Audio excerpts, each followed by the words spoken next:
We need to abolish 30 under 30 lists. As a working class creative, I've always said throughout my career that age shouldn't be a timeline for how successful you think you should be. Career trajectory as a lower income person will never be as linear as someone with financial privilege. In an industry that supposedly prides itself on pushing boundaries, are we still facilitating age discrimination?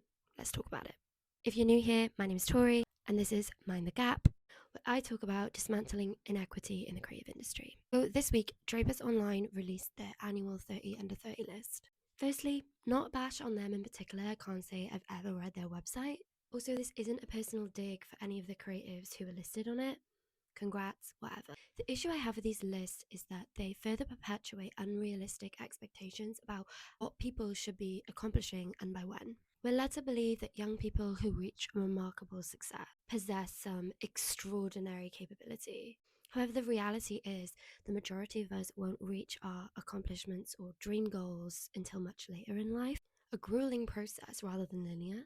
My friend summed this up in conversation with me perfectly yesterday, saying, "I'm so sorry that I spent 8 years having to work in the pub, so I'm only getting my flowers now at 32. These lists make no sense because in the UK, the average age of a business founder is 46, and 35% of new businesses are started by people over the age of 50.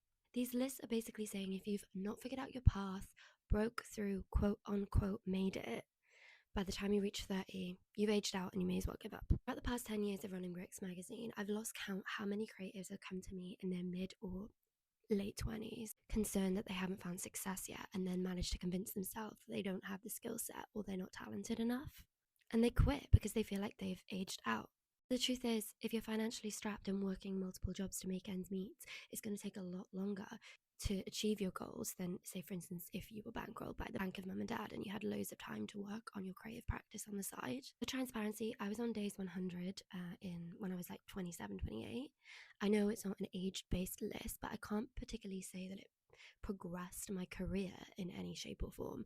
It's majority sponsored. It's more of a commercial endeavor for them themselves than it is to the talent that it claims to champion. Perhaps the most notorious example of this is Forbes Under 30. They use this list to just basically capitalize on the wealth, status, privilege, influence, or celebrity, and the self-interest of the winners to promote it, to promote Forbes itself. So in my opinion, we urgently need to scrap the age barriers in these lists altogether. But if someone put together a list of perhaps all the resilient people over their 30s that are still working in the creative industry, maybe I'd pay attention. They're the true successes in this industry because they keep putting up and surviving all of this crap.